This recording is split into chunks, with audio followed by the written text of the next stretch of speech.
Successful weight loss? If not Wegovy, then what? I just did another video on my concerns about the new weight loss drugs Wegovy. While working on the script for that video, I had a lot of other things to say, but I chose to cut them out to not make the video crazy long. As the other video speaks about why Wegovy is maybe not the best idea, I think it's only fair that I also make a video about then what is. I can't just let you hang there with the information of what not to do without letting you know a better alternative, can I? So in this video, I want to tell you what you can do to be successful with weight loss. I'm not a doctor or a physician, but a psychologist who knows a thing or two about behavior and our minds. I'm here going to skip the long discussion of whether one should lose weight or not. Much can be said, but I want to make this video about just what you can do if you want to be successful with weight loss. If you have hopes to change your appearance, you're not alone. Physical appearance has always been considered a status symbol. Whether this is unfair or not, it is so. We can look back in history and read about how the Egyptians wanted big eyes, or how the finest in Europe wanted to be plump, but in Asia was considered beautiful with small feet, and so on. Later on, being suntanned became in style for the wealthy who could afford to travel, and in the later years, plastic surgeries have been used to change both people's faces and bodies to fit whatever trend or status symbol was current for their time. Caring about how you look is not a new thing. Of course, there is a lot to be said about the toxic beauty standards and all of that, but wanting to look how the current beauty trend dictates is not wrong. Or you could say it's normal human behavior that has existed since the age of man. So if you want to work on losing weight without Wegovy or other weight loss drugs, this is for you. In this video, I want to let you in on my knowledge as a psychologist on how to get started with a weight loss and how to be able to actually lose weight. What we aim to succeed with in order to obtain a weight loss is eating less. It sounds simple, but have yet been proven to be quite difficult. The reason why it's difficult is that eating less than what you need can destabilize you in many ways,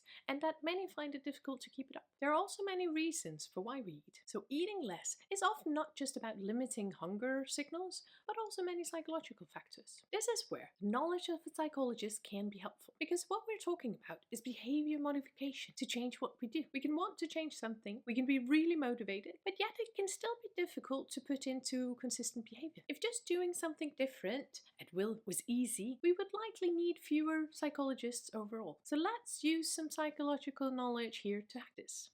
Here goes. This is what I recommend you to do to be able to be the most successful in your weight loss journey. Let's assume you're already motivated. You made the choice that you would like to lose some weight. Then what? Because just wanting it and being motivated will likely only last a few hours when it comes to limiting the food we eat. At least this is what I see for many who try to diet. They decide to start, they maybe keep it up, but quickly start to struggle. If we want to be successful, that is, to not fail, we need to help ourselves out and make it so that we're able to succeed. In my experience, these are the 3 advices that you should not miss out on, and here they come. Number 1, work on being happy first. Many will have the thought that succeeding with a weight loss will help them become more happy, that feeling anxious or depressed or stressed out will disappear if they just get the body size that they want. I have never, in my years of practice, found that this could result from a weight loss. Losing weight does not make you feel happy or make you feel less depressed, unless your weight is severely overweight and debilitating. This is one thing. So even if you succeed in losing weight, you will likely feel the same depressed afterwards, which can be frustrating, of course,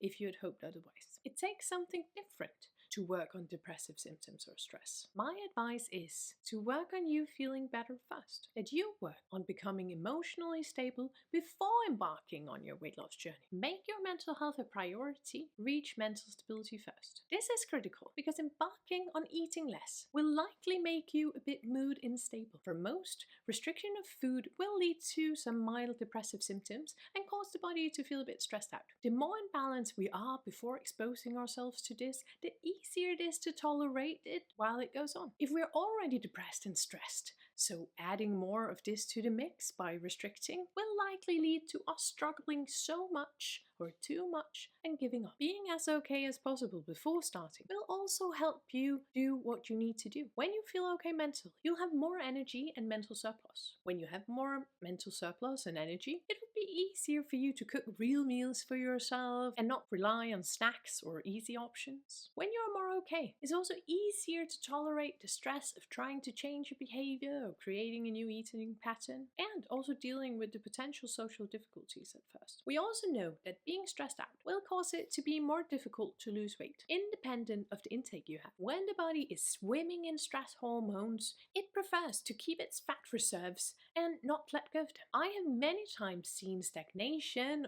in weight loss or no weight loss at all for clients who were eating significantly less. And we know that this has roots in what their stress hormones are doing. Another common reason for eating more or overeating is emotional eating. Whether due to boredom, stress, anxiety, or depressive symptoms, eating for comfort is also a thing for many. If you have already worked on strategies for feeling better mentally and emotionally, it's easier for you to not use food for comfort. The big difficulties with eating less comes from the added stress of changing behavior and emotional reliance on food. So working on being happy first is key. So when you're ready to get started, you worked on your mind, reduced your stress, found good strategies for not feeling depressed or anxious, then what? Number 2, change your relationship with food. What can make eating less difficult is both hunger, but also the role that food plays in our lives. We need to figure out how to deal with the hunger. I'll get back to that in a little while. But we also need to look at our friendship with food. Being successful with a weight loss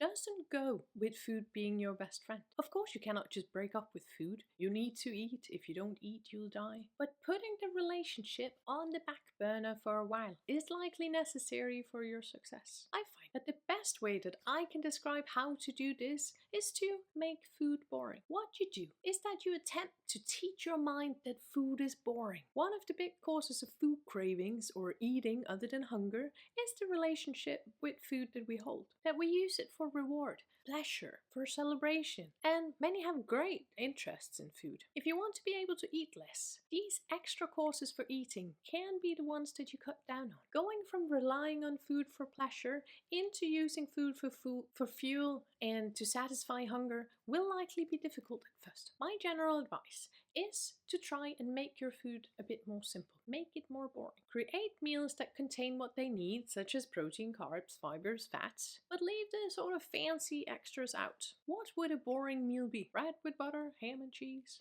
Pork steak with some sauce, potatoes, and some carrots and broccoli. This way, you can teach yourself to consider food to be more like food. It will take a while to lose the relationship with food for pleasure, especially if you have an interest in food. My advice to most is that they take a break from their added interest in food, that they pause watching food programs and recipe TikToks, that they try to avoid food commercials and pause making food for their hobby. Being exposed to food programs or commercials will for most enhance their appetite and cravings. We've all seen a fast food commercial and instantly felt the craving for something salty or hydrating. This is what we should try and limit our exposure to. Imagine when you were small and you were smelling something really delicious and telling your parent that you were hungry. If they at that moment gave you your packed lunch, it would sometimes turn out that you were not really hungry anyways.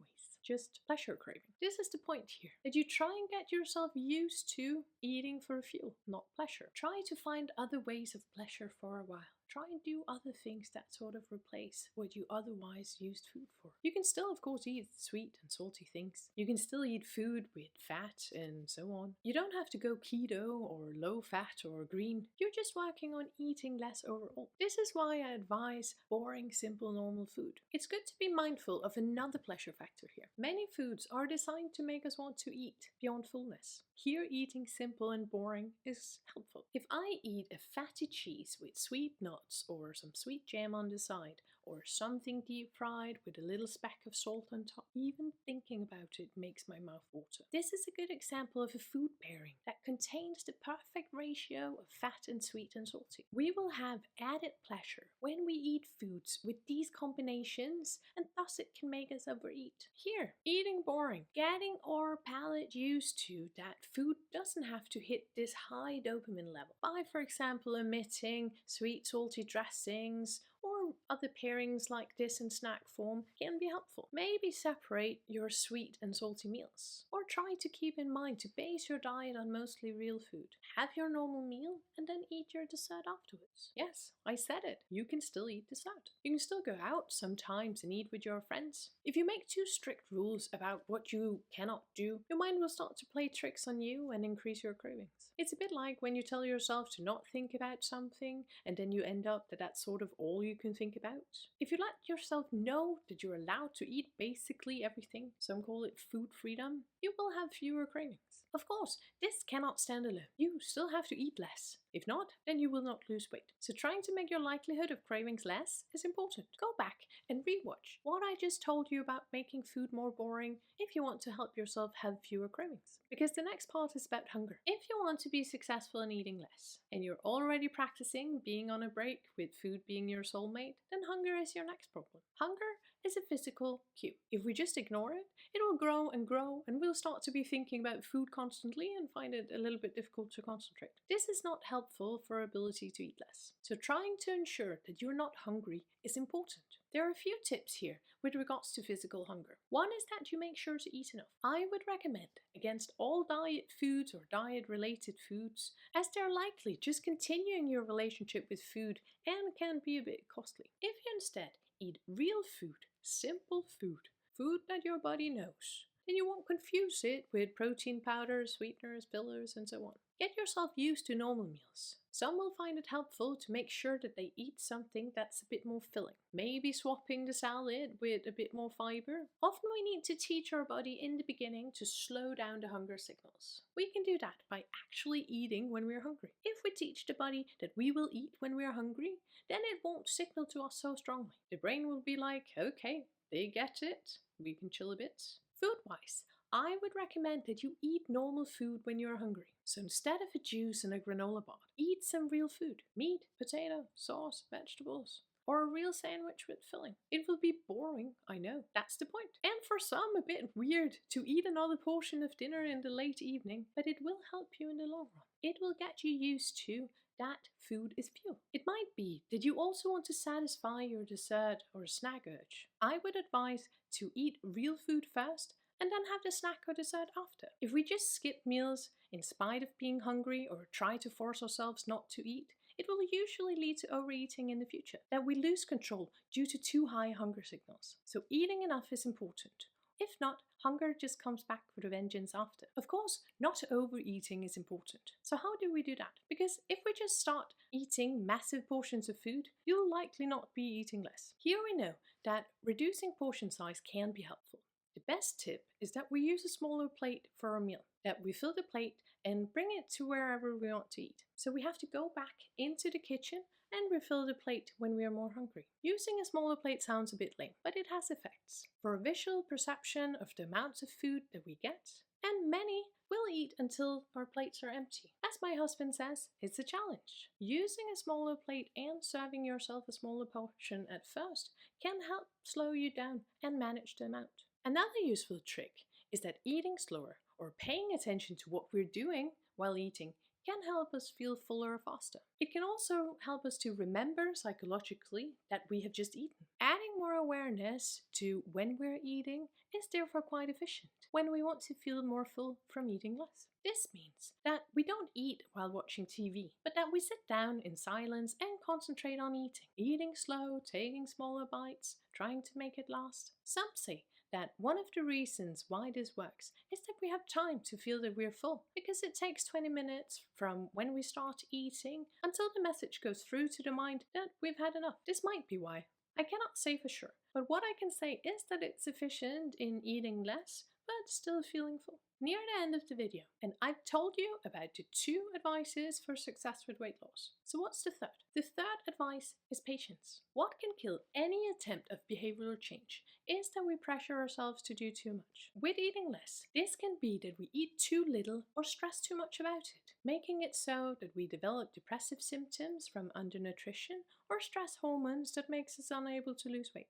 Losing weight successfully takes time. The good thing is that if you master the following advice that I gave you, then you'll be able to lose weight and not give up. You'll be able to eat in a way where you can actually lose weight. The disappointing news is that it doesn't happen in a week or 2. Getting your body used to not craving food and moderating your hunger signals take time. Being able to eat less, but still enough to function while taking some breaks where you get to eat what you like for pleasure or social gatherings, it's not a radical diet. It's not a quick fix. The goal is to keep you okay and in balance, for you to be able to eat enough to avoid depressive symptoms, but still lose weight. This is a difficult part because all of us would like to get the project over and done with. We don't want to be patient and have it take time. We want to reach the goal now. The problem with this approach, when we rush or suffer through a weight loss, is that we'll likely learn nothing while doing it. We will imbalance our hunger signals and make it really difficult for ourselves. And most will end up giving up and gain everything back. A successful weight loss approach is slow and thorough. It might take a year, or it might take more. The good thing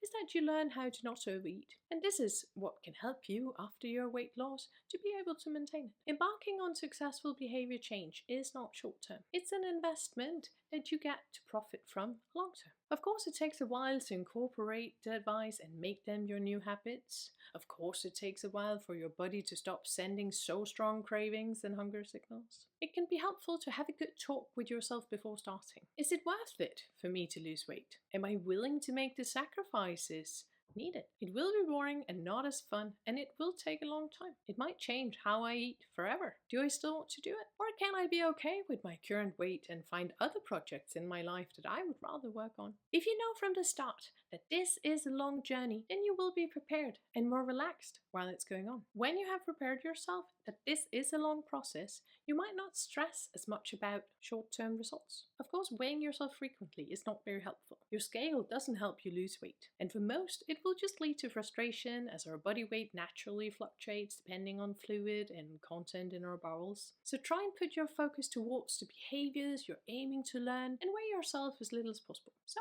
this was my best attempt at giving you the recipe for successful weight loss. What are your thoughts? I think this was all we had time for. What was your takeaway from today's video? As always, feel free to take away the information you can use, if any, and leave the rest. Hopefully you found that today's topic made sense and I did not waste your time. Please like and subscribe so my channel can grow. Take care and see you for the next one.